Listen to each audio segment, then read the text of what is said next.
ചിത്രീകരണത്തിലേക്ക് സ്നേഹവന്ദനം. സ്വന്തം അതിർത്തികളെക്കുറിച്ച് ഒരുപക്ഷെ മനുഷ്യനോളം ബോധവാനായ ഒരു ജീവജാലവും ഈ ഭൂമിയിൽ ഉണ്ടായിരിക്കില്ല. അതുകൊണ്ടൊക്കെ ആയിരിക്കണം ഒരു റെസ്റ്റോറൻറ്റ് ഇരിക്കുമ്പോൾ പോലും നിങ്ങൾക്കെതിരെ ഒരാളിരിക്കുന്നു, നിങ്ങൾ ഈ വശത്ത് 2 കപ്പ് ചായ അപ്പുറം ഇപ്പുറവും വെച്ചിരിക്കുന്നു. അബദ്ധത്തിലെങ്ങാനും ഈ അവരൻ്റെ ആ ഒരു ചായക്കോപ്പ് ഇങ്ങോട്ട് നീളുകയാണെങ്കിൽ കാരണമില്ലാതെ നിങ്ങൾ ക്ഷുഭിതരാകുന്നു. നിങ്ങൾ ആ മനുഷ്യനെ സ്റ്റെയർ ചെയ്യുന്നു, തുറച്ചു നോക്കുന്നു. കാരണം ഒരു ടേബിളിലിരിക്കുമ്പോൾ പോലും നിങ്ങൾ മനസ്സുകൊണ്ട് ഒരു വര വരച്ചിട്ടുണ്ട്. പാതി നിങ്ങൾക്ക്, പാതിയാണ് വരണത്. അപ്പോൾ ഏറ്റവും അപകടകരമായൊരു വാക്കാണ് ഈ മൈൻ എന്നൊക്കെ പറയുന്നതായിട്ട് പലപ്പോഴും ഗണിക്കപ്പെടുന്നു. അതുകൊണ്ടൊക്കെയാണ് പഴയ ഗ്രാമർ ക്ലാസ്സിൽ ഈ പാർട്സ് ഓഫ് സ്പീച്ച് പഠിപ്പിക്കുമ്പോൾ മൈൻ എന്ത് പ്രയോഗമാണെന്ന് പറയുമ്പോൾ ഒരു കുട്ടി പറയുന്നുണ്ട്, അത് അഗ്രസീവ് പ്രോണൗണാണ്. ഇത്രയും വിപൽക്കരമായ, ഇത്രയും വയലൻ്റായ ഒരു പദം വേറെയില്ല.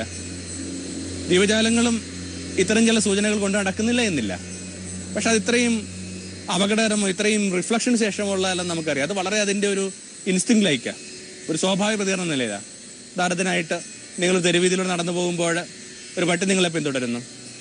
ആ പട്ടി നിങ്ങളെ കുരച്ചുകൊണ്ട് പിന്തുടരുന്നത് ഒരു പ്രത്യേക ഇടം വരെയാണ് നിങ്ങൾക്ക് നിരീക്ഷിച്ചാൽ കാണാം. ആ ഇടത്തിലെത്തുമ്പോഴേക്കും അത് അവിടെ നിന്നുകൊണ്ട് നിങ്ങളുടെ പാട്ടിന് വിടുകയാണ്. അപ്പോൾ വേറൊരു പട്ടി ഒരു പക്ഷേ ഈ ബാറ്റിനെ ഏറ്റെടുക്കുന്നതാണെങ്കിൽ നിങ്ങൾ ഏറ്റെടുക്കുന്നുണ്ടാവും. ചില ഗന്ധങ്ങൾ കൊണ്ട് ഈ ജീവജാലങ്ങൾ ചില അതിർത്തിയൊക്കെ വരക്കുന്ന പറയുക. വനത്തിലുമൊക്കെ ഉണ്ടത്. ചില മടകൾ ആ ജീവജാലത്തിന് വേണ്ടി മാത്രമുള്ളതാണ്. അത് ചത്താലും അത് ഏതെങ്കിലും തരത്തിൽ ആ മടയിൽ ഇല്ലെങ്കിൽ പോലും മറ്റു ജീവജാലങ്ങൾ അതിലേക്ക് പ്രവേശിക്കുന്നില്ല. പക്ഷെ ഇതൊക്കെ നമ്മൾ വിചാരിക്കുന്നതാണ് റിഫ്ലക്ഷൻ ഇല്ലാത്ത ജീവജാലങ്ങളുടെ പ്രത്യേകതയാണെന്ന്. പക്ഷെ മനുഷ്യനിൽ എങ്ങനെയാണ് ഇത്രയും അഗാധങ്ങളിൽ വേരൂന്നിയത്? പലപ്പോഴും ഇങ്ങനെ ഇത്രയും അസർട്ടീവ് ആകുന്നതിനകത്ത് ഇത് എൻ്റേത് എന്ന് പറയാൻ മാത്രം ആ ഒഡോസിറ്റി, ആ ധാർഷ്ട്യം കാട്ടുന്നതിനകത്ത് നമുക്ക് ജാള്യത അനുഭവപ്പെടുന്നില്ലെന്ന് മാത്രമല്ല, നമ്മളതിനെ നീതീകരിക്കുന്നുണ്ട്.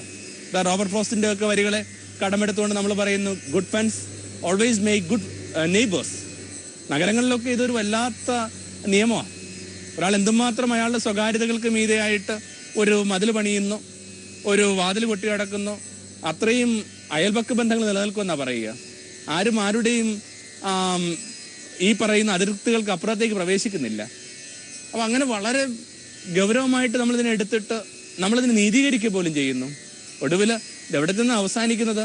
നിങ്ങൾ എതിർ ഫ്ലാറ്റിലുള്ള ആൾ മരിച്ച് നിങ്ങൾക്ക് അറിയണമെങ്കിൽ അയാൾ വായിക്കാതെ, അയാളുടെ വീടിന് പുറത്തായിട്ട് പൊട്ടിക്കാതെ ഇട്ടിരുന്ന മാസികകളിൽ നിന്നോ അല്ലെങ്കിൽ വായിക്കാതെ ഇട്ടിരിക്കുന്ന ആ പത്രങ്ങളിൽ നിന്നോ അല്ലെങ്കിൽ എടുക്കാതെ പോയ പാലിൻ്റെ ആ ഒരു കവറിൽ നിന്നൊക്കെ നിങ്ങൾക്ക് മനസ്സിലാക്കേണ്ട ആ ഗതികേടെന്ന് ആലോചിച്ച് നോക്കിയേ. അപ്പോൾ ഈ അതിർത്തി എന്ന് പറയുന്നത് ക്രിസ്തു ഒരുപക്ഷെ ഈ അതിർത്തി തീരെ കൊണ്ട് നടക്കാതിരുന്ന ഒരു മനുഷ്യനാണ് ക്രിസ്തു. അതുകൊണ്ടൊക്കെ ആയിരിക്കണം തീരെ ജോഗ്രഫിക്കലി ശരിയല്ലെന്ന് കരുതുന്ന ചില പരാമർശങ്ങൾ ബൈബിളിലുണ്ട്. അത്തരമൊരു പരാമർശം ഇതാണ്, അവൻ സമരിയാക്കാരുടെയും യഹൂദരുടെയും ഇടയിലുള്ള വഴികളിലൂടെ നടന്നുള്ള. അങ്ങനെ രണ്ടുപേർക്കും കൂടി ഒരു വഴിയോ ഒരു അതിരോ ഇല്ലെന്നാണ് പറയുക. എന്നിട്ടും ഒരുപക്ഷെ ഹിസ്റ്റോറിക്കലോ ജോഗ്രഫിക്കലായിട്ട് തെറ്റാവുന്ന ഒരു പദപ്രയോഗം എങ്ങനെയാണ് ബൈബിളിൽ വന്നത്? അവൻ്റെ മനസ്സിൽ ഈ അതിർത്തികളില്ലായിരുന്നു. അതുകൊണ്ട് തന്നെയാണ് ക്രിസ്തു ശിഷ്യന്മാരെ ഭൂമിയിലേക്ക് വിടുമ്പോഴേക്കും എന്തു പറഞ്ഞിട്ടാണ് അവരെ അയക്കുന്നത്? നിങ്ങൾ ലോകത്തിൻ്റെ അതിരുകളിലേക്ക് പോകാനാണ് പറയുക. അതിനേക്കാൾ ചെറുതൊന്നും അവൻ്റെ മനസ്സിലില്ല. ലോകത്തിൻ്റെ അതിരെന്ന് പറയുന്നത് ഈ നിബിഡ വനങ്ങളും ഈ കടലുമൊക്കെയാണ് ലോകത്തിൻ്റെ അതിര്. അപ്പോൾ ഉള്ളിൻ്റെ ഉള്ളിൽ ഒരു അതിരുകളും സൂക്ഷിക്കാത്തത് കൊണ്ട് ക്രിസ്തു ഈ അതിർത്തികളുമായി ബന്ധപ്പെട്ട തർക്കങ്ങളിൽ നിന്ന് ബോധപൂർവം വഴുതി മാറി. നമ്മൾ ഓർമ്മിക്കണം, സുവിശേഷം മുഴുവൻ നമ്മളൊന്ന് വേഗത്തിലൊന്ന് ഓടിച്ചു പോകുമ്പോൾ മിക്കവാറും മനുഷ്യൻ ആവശ്യപ്പെട്ട എല്ലായിടങ്ങളും അവൻ ഇടപെട്ടു. അപൂർവം ചിലയിടങ്ങളിൽ മാത്രമേ ക്രിസ്തു പതുക്കെ നമ്മുടെയൊക്കെ ഭാഷ സ്കിപ്പ് ചെയ്ത് മാറുന്നുള്ളൂ.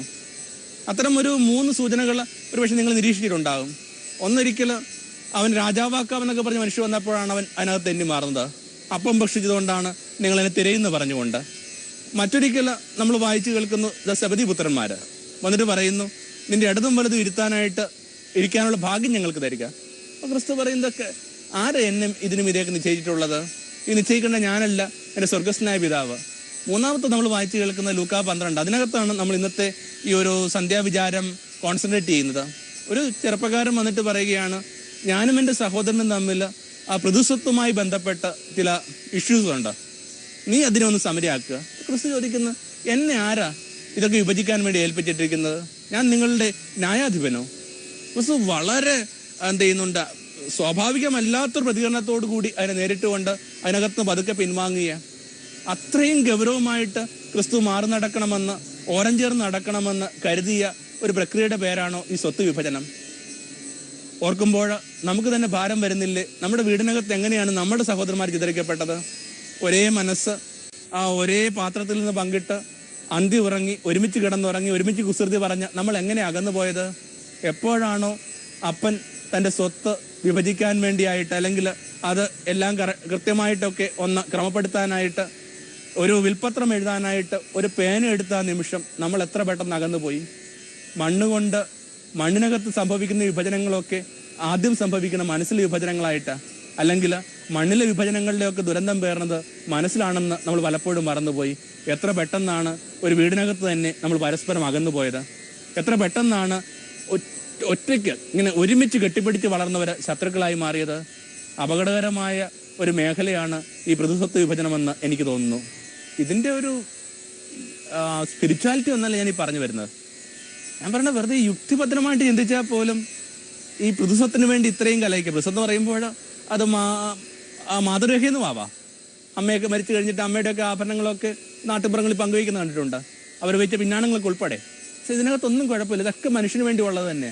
പക്ഷെ അതിനകത്ത് മനുഷ്യൻ കാട്ടുന്ന ഈ ഒരു ഹിംസാത്മകത, ഓരോരുത്തരും കാട്ടുന്ന ഈ ധാർഷ്ട്യം എന്ന് പറയുന്നത് നീതീകരിക്കപ്പെടാനുണ്ടോ? അതിനകത്ത് എന്താ ലോജിക്കുള്ളത്? കുറച്ച് വർഷങ്ങൾക്ക് മുമ്പ് ബോംബെയിലെ ദാദർ റെയിൽവേ സ്റ്റേഷനിൽ ഒരു കൊലപാതകം നടന്നു.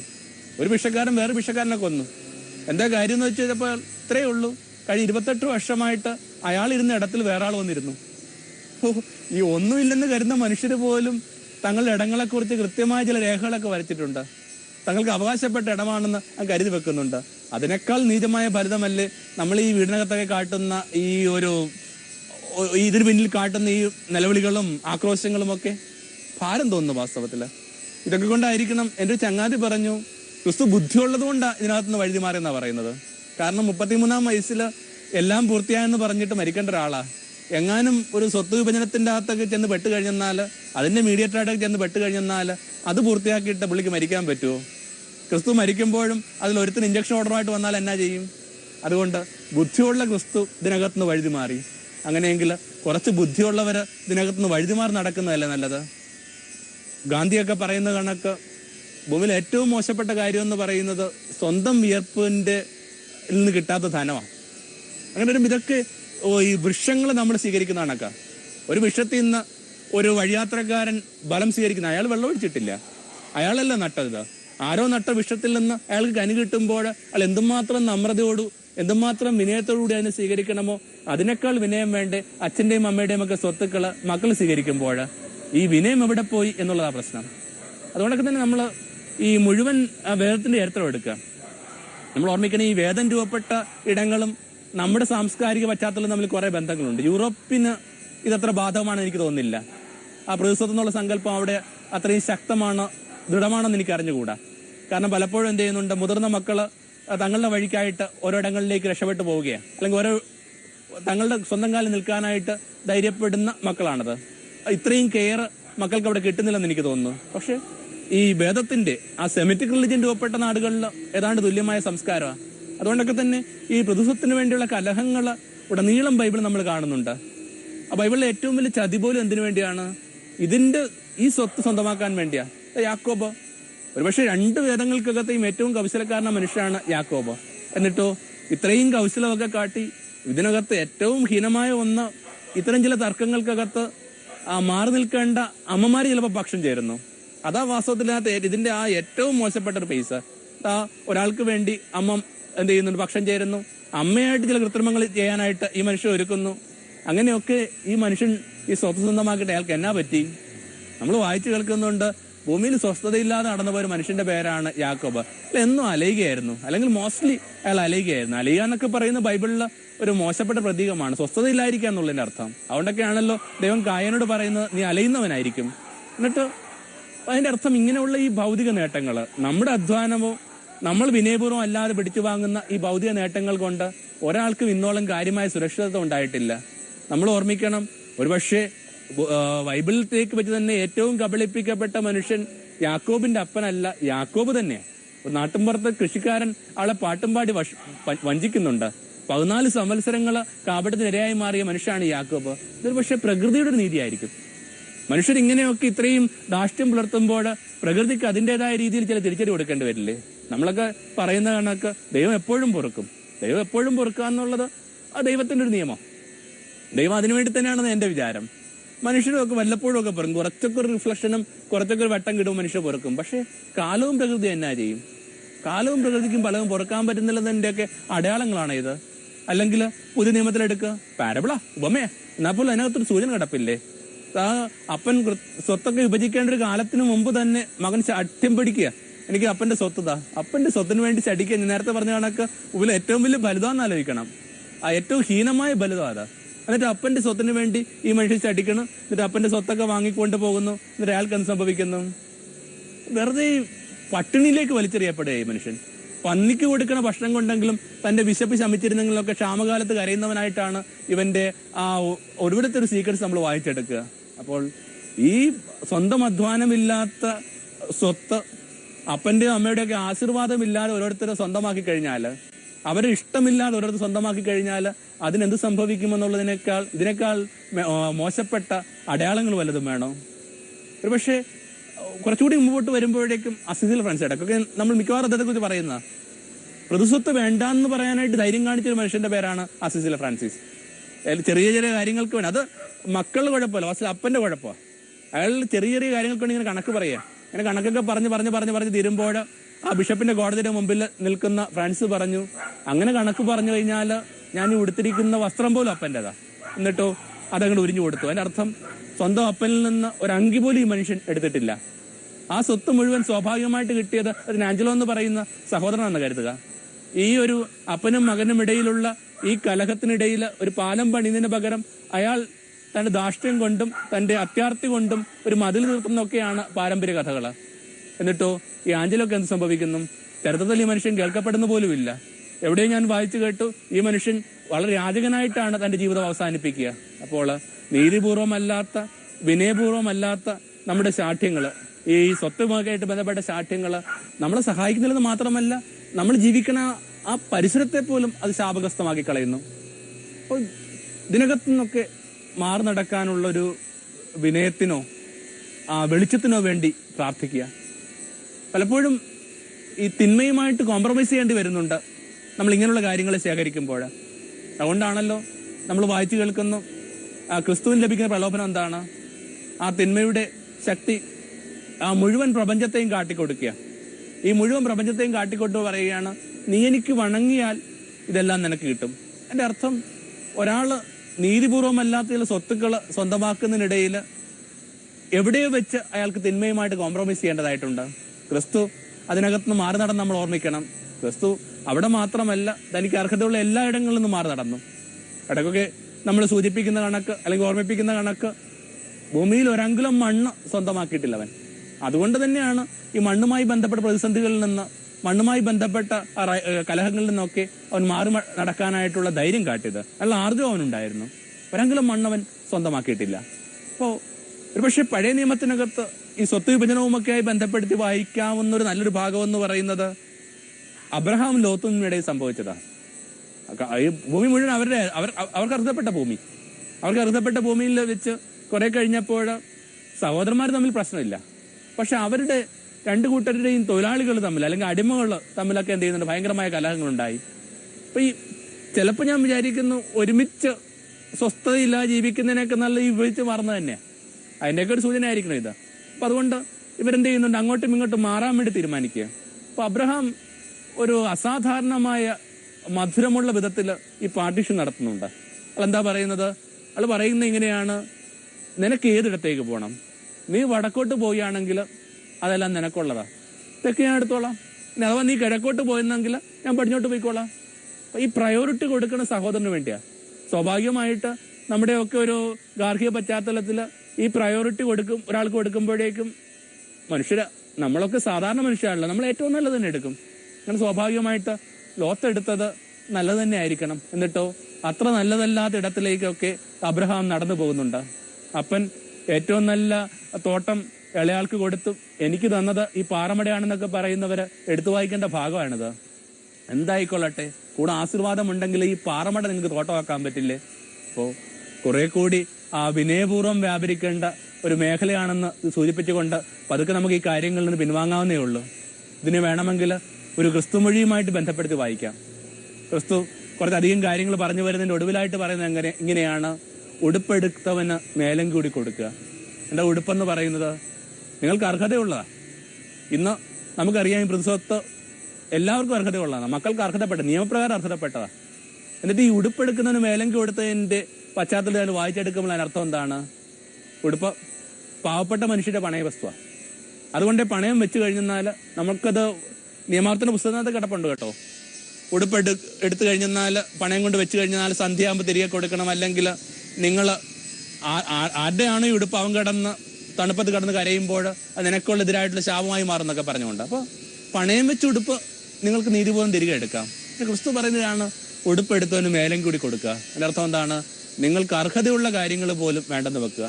ഒരു വ്യവഹാരത്തിന് പോകുമ്പോൾ നിങ്ങൾക്ക് അർഹതയുള്ള, കോടതി 100% നിങ്ങൾക്ക് ഉറപ്പുള്ളതാണെന്ന് പറയുന്ന കാര്യങ്ങൾ പോലും വേണ്ടാന്ന് വെക്കുന്നവരെ കാണുന്നത് എന്തൊരു ചന്തവാ. അങ്ങനെ 1-2 പേരെ കണ്ട് കണ്ണു നിറയാനുള്ള ഭാഗ്യം ഈ അടുത്ത കാലത്തുണ്ടായി. ഒരു വീടിനകത്ത് ഈ പാർട്ടിഷൻ നടക്കുമ്പോൾ ഒരാൾ പറയും, ചെറിയ വീടാ, ഒരു കുറച്ച് എല്ലാം കൂടി 10 സെന്റ് സ്ഥലങ്ങളേ ഉള്ളൂ, പക്ഷേ നഗരത്തിന്റെ ഒരു ഹൃദയഭാഗത്തായതുകൊണ്ട് അതിന് നല്ല വാല്യൂ ഉണ്ട്. അതിനിടയിൽ ഒരാൾ പറയുകയാണ്, ഇഷ്ടമുള്ളത് കണക്ക് അങ്ങോട്ടും ഇങ്ങോട്ടും ഇത് കൊടുത്തുകൊള്ളുക, എനിക്കൊന്നും വേണ്ടെന്ന് തന്നെ എനിക്ക് തോന്നുന്നത്. കാരണം എനിക്ക് ഒരു ചെറിയ ജോലിയുണ്ട്, ആ ജോലി വെച്ചുകൊണ്ട് എനിക്ക് ബാങ്കിൽ നിന്ന് ലോണെങ്കിലും എടുക്കാൻ പറ്റും, എൻ്റെ ചേട്ടന്മാർക്കും അനിയന്മാർക്കും അതിന് പറ്റില്ലല്ലോ എന്ന് പറഞ്ഞിട്ട് ഈ ഒരു ചെറുപ്പക്കാരൻ മാറി നിൽക്കുമ്പോൾ നിങ്ങൾ തന്നെ പറയണം, ഇത്തരം അനുഭവങ്ങൾ അധികം ഒക്കെ നിങ്ങൾ കണ്ടിട്ടുണ്ടോ?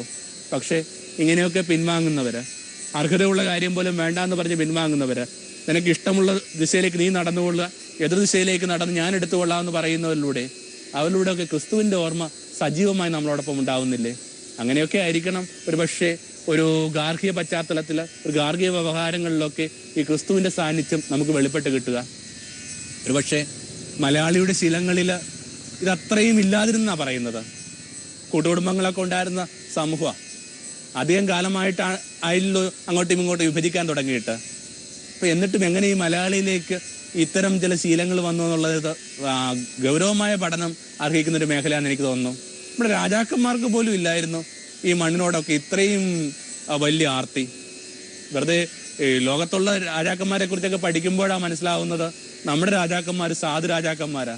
കണ്ടിട്ടില്ലേ, ഒരു ഒറ്റമുണ്ടൊക്കെ ഉടുത്തിട്ട് ഒരു വാളുണ്ട്, ആ വാള് തന്നെ എടുക്കണ എപ്പോഴാണ്? വല്ലപ്പോഴും ആറാട്ട് വരുമ്പോൾ മാത്രം എടുക്കാൻ വേണ്ടി ഈ വാള്. സാധുക്കളായിരുന്നു രാജാക്കന്മാര്. ഒരു ചെറിയ തർക്കമൊക്കെ വരുമ്പോൾ ഒരു വളരെ ഗൗരവത്തിൽ ചോദിക്കും, തർക്കം തീർക്കാം. പക്ഷെ അതിനു മുമ്പ് ഭയങ്കരമായ യുദ്ധം നടക്കാൻ പോവുകയാണ്. എന്താണ് യുദ്ധം? കോഴിപ്പോര് വേണം, ആൾപ്പോര് വേണം.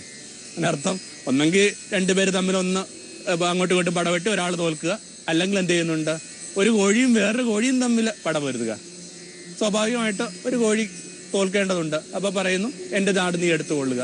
ഇത്രയും ലളിതമായിട്ട് യുദ്ധങ്ങളൊന്നും ഇല്ലാതെ, ഹിംസയില്ലാതെ ഒക്കെ തങ്ങളുടെ മണ്ണ് കൈമാറിക്കൊണ്ടിരുന്ന രാജാക്കന്മാരുടെ പോലും കഥകളാണ് നമ്മുടെ ചരിത്രത്തിനകത്ത്.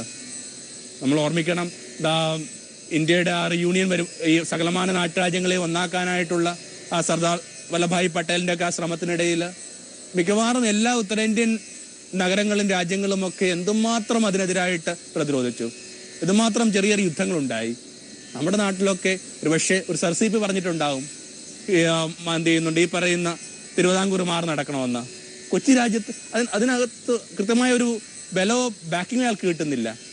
കൊച്ചി രാജ്യം ഈ തിരുവിതാംകൂറിനോട് ചേരുന്നത് എന്ത് കൗതുകരമായിട്ടാണ് നമ്മൾ വായിച്ചു കേൾക്കുന്നത്.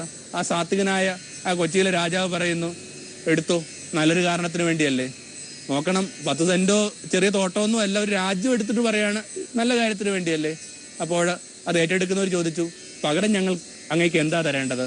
അപ്പോൾ അയാൾ പറഞ്ഞു, സർക്കാർ അച്ചുകൂട്ടത്തിൽ അടിച്ച ഒരു പഞ്ചാംഗം താ, ഒരു പഞ്ചാംഗം താ, ഒരു ടോക്കൺ.